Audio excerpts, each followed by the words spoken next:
নিরঙ্কুশ সংখ্যাগরিষ্ঠতা, নতুন সরকার, আর ক্ষমতার কেন্দ্রবিন্দুতে এক নাম, তারেক রহমান। প্রধানমন্ত্রী হিসেবে দায়িত্ব নেওয়ার পর তিনি নিজের অধীনে রাখলেন তিনটি গুরুত্বপূর্ণ মন্ত্রণালয়: মন্ত্রিপরিষদ বিভাগ, প্রতিরক্ষা মন্ত্রণালয় এবং সশস্ত্র বাহিনী বিভাগ। কেন এই সিদ্ধান্ত? ক্ষমতার ভারসাম্য নাকি কৌশলগত নিয়ন্ত্রণ? আজ আমরা বিশ্লেষণ করব এই মন্ত্রণালয়গুলো প্রধানমন্ত্রীর হাতে থাকলে কি সুবিধা, কি ঝুঁকি, এবং রাজনৈতিক বার্তাটা আসলে কি।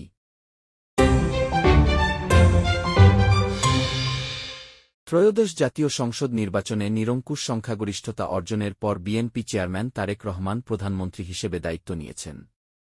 শপথ অনুষ্ঠান হয়েছে জাতীয় সংসদ ভবনের দক্ষিণ প্লাজায়, যা প্রচলিত রীতি ভেঙে এক নতুন রাজনৈতিক বার্তা বহন করছে।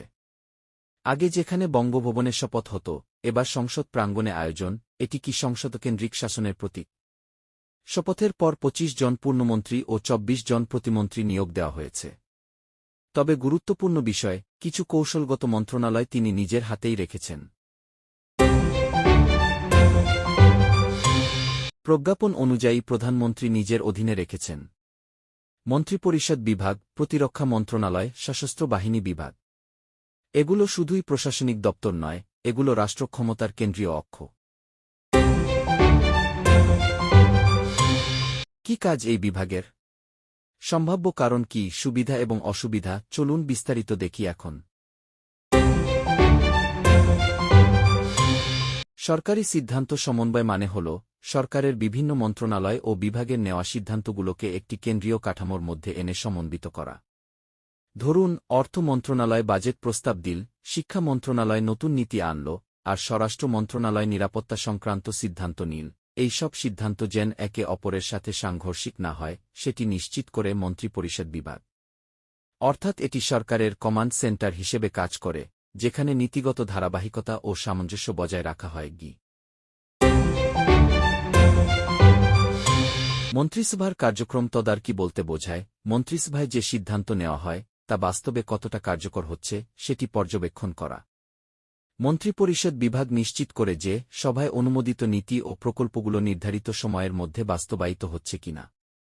এছাড়া মন্ত্রিসভার বৈঠকের এজেন্ডা প্রস্তুত, সিদ্ধান্তের নথিভুক্তকরণ এবং বাস্তবায়নের অগ্রগতি রিপোর্ট সংগ্রহ করাও এই বিভাগের দায়িত্ব। অর্থাৎ এটি শুধু সিদ্ধান্ত নেয় না, বাস্তবায়নও নজরদারিতে রাখে।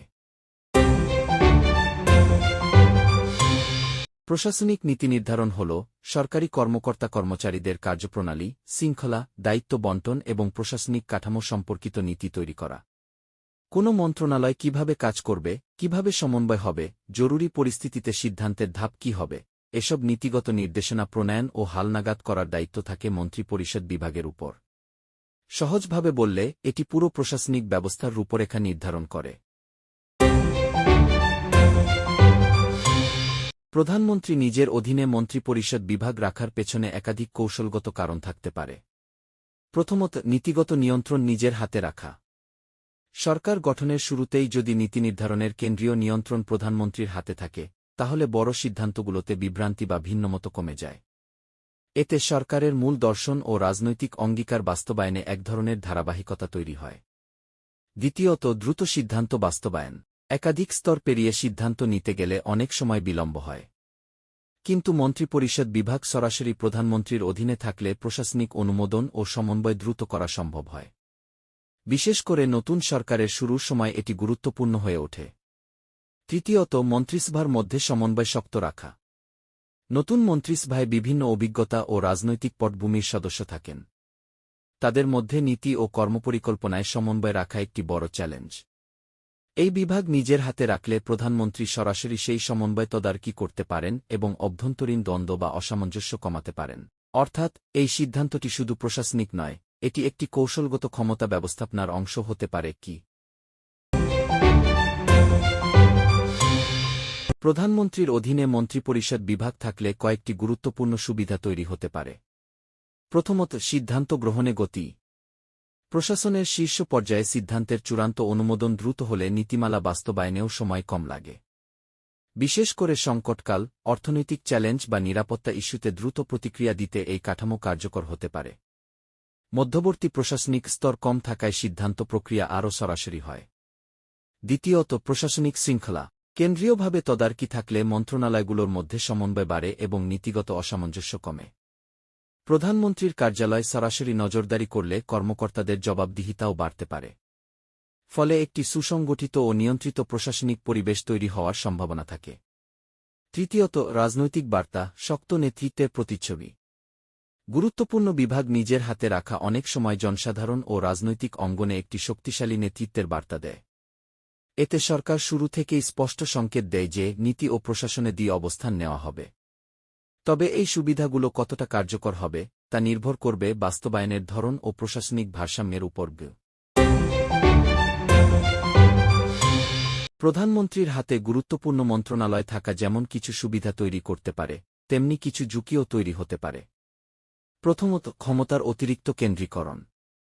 যখন নীতি নির্ধারণ ও প্রশাসনিক সমন্বয়ের মূল কেন্দ্র এক ব্যক্তির হাতে কেন্দ্রীভূত হয়, তখন ক্ষমতার ভারসাম্য কমে যেতে পারে। গণতান্ত্রিক কাঠামোয় সাধারণত দায়িত্ব বণ্টনের মাধ্যমে ভারসাম্য বজায় রাখা হয়। অতিরিক্ত কেন্দ্রীকরণ হলে সিদ্ধান্ত প্রক্রিয়ায় মতবিনিময়ের সুযোগ সংকুচিত হওয়ার আশঙ্কা থাকে। দ্বিতীয়ত, মন্ত্রীদের স্বাধীনতা কমে যাওয়া। মন্ত্রীরা যদি নিজেদের মন্ত্রণালয়ের নীতিগত সিদ্ধান্তে পূর্ণ স্বাধীনতা না পান, তাহলে তাদের কার্যকর ভূমিকা কিছুটা সীমিত হয়ে যেতে পারে।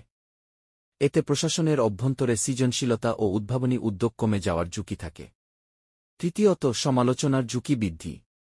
গুরুত্বপূর্ণ বিভাগ নিজের হাতে রাখলে সাফল্যের কৃতিত্ব যেমন সরাসরি প্রধানমন্ত্রীর উপর যায়, তেমনি ব্যর্থতার দায়ও সরাসরি তার উপর বর্তায়। ফলে রাজনৈতিক সমালোচনা ও বিরোধী পক্ষের চাপ বাড়তে পারে। তাই এই কাঠামো কার্যকর করতে হলে প্রয়োজন স্বচ্ছতা, জবাবদিহিতা এবং দলীয় ও প্রশাসনিক ভারসাম্য বজায় রাখা। বাংলাদেশের রাজনৈতিক প্রথায় দীর্ঘদিন ধরেই দেখা যায়, প্রধানমন্ত্রী নিজেই প্রতিরক্ষা মন্ত্রণালয় নিজের অধীনে রাখেন।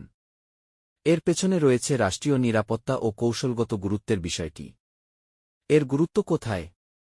প্রতিরক্ষা মন্ত্রণালয় সরাসরি জড়িত জাতীয় নিরাপত্তা, সামরিক কৌশল এবং আন্তর্জাতিক নিরাপত্তা সম্পর্কের সঙ্গে। সীমান্ত সুরক্ষা, শান্তিরক্ষা মিশন, প্রতিরক্ষা ক্রয় ও কৌশলগত অংশীদারিত্ব সবকিছুই এই মন্ত্রণালয়ের আওতায় পড়ে। সম্ভাব্য কৌশল কি হতে পারে? প্রথমত, নিরাপত্তা কাঠামোর ওপর সরাসরি নিয়ন্ত্রণ রাখা। এতে গুরুত্বপূর্ণ নিরাপত্তা সিদ্ধান্ত দ্রুত নেওয়া যায়। দ্বিতীয়ত, আঞ্চলিক ও বৈশ্বিক কূটনীতিতে শক্ত অবস্থান নেওয়া, বিশেষ করে প্রতিরক্ষা সহযোগিতা ও কৌশলগত চুক্তির ক্ষেত্রে। তৃতীয়ত, সেনাবাহিনীর সঙ্গে সরাসরি সমন্বয় বজায় রাখা, যা সংকটকালীন সময়ে কার্যকর ভূমিকা রাখতে পারে। সম্ভাব্য সুবিধা: একক কমান্ড থাকলে দ্রুত সংকট মোকাবিলা সহজ হয়।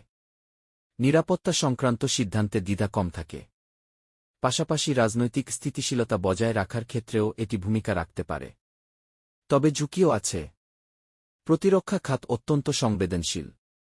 আন্তর্জাতিক মহল এই খাতের দিকে বিশেষ নজর রাখে। অতিরিক্ত কেন্দ্রীভূত নিয়ন্ত্রণ নিয়ে রাজনৈতিক বিতর্ক তৈরি হতে পারে। তাই এই দায়িত্ব সফলভাবে পালনের জন্য প্রয়োজন স্বচ্ছতা, পেশাদারিত্ব এবং সামরিক ভারসাম্য রক্ষা। বিশ্বের অনেক দেশেই রাষ্ট্র বা সরকার প্রধান প্রতিরক্ষা খাত নিজের অধীনে রাখেন। ভারতে প্রধানমন্ত্রী সরাসরি প্রতিরক্ষা মন্ত্রণালয়ের দায়িত্ব পালন করেন। যুক্তরাষ্ট্রে প্রেসিডেন্ট সংবিধান অনুযায়ী কমান্ডার ইন চিফ, অর্থাৎ সশস্ত্র বাহিনীর সর্বাধিনায়ক। তবে এখানে একটি গুরুত্বপূর্ণ পার্থক্য রয়েছে। এসব দেশে শক্তিশালী সংসদীয় নজরদারি ও প্রাতিষ্ঠানিক ভারসাম্য কার্যকরভাবে কাজ করে। প্রতিরক্ষা বাজেট, সামরিক নীতি ও কৌশলগত সিদ্ধান্ত নিয়ে সংসদীয় কমিটি, বিরোধী দল এবং স্বাধীন গণমাধ্যম সক্রিয় ভূমিকা রাখে। প্রশ্ন হচ্ছে, বাংলাদেশে সেই প্রাতিষ্ঠানিক ভারসাম্য কতটা কার্যকর থাকবে? সংসদীয় কমিটি ও জবাবদিহিতার কাঠামো কতটা স্বাধীনভাবে কাজ করতে পারবে? এটাই এখন মূল আলোচনার বিষয়। রাজনৈতিকভাবে এই সিদ্ধান্ত তিনটি বার্তা দিতে পারে। প্রথমত, শক্ত নেতৃত্বের ইঙ্গিত। দ্বিতীয়ত, প্রশাসনিক নিয়ন্ত্রণ নিজের হাতে রাখার কৌশল। তৃতীয়ত, নতুন সরকারের প্রাথমিক স্থিতিশীলতা নিশ্চিত করার প্রচেষ্টা। তবে সমালোচকরা বলছেন, এটি ক্ষমতার অতিরিক্ত কেন্দ্রীকরণের ইঙ্গিত হতে পারে, যা দীর্ঘমেয়াদে বিতর্কের জন্ম দিতে পারে।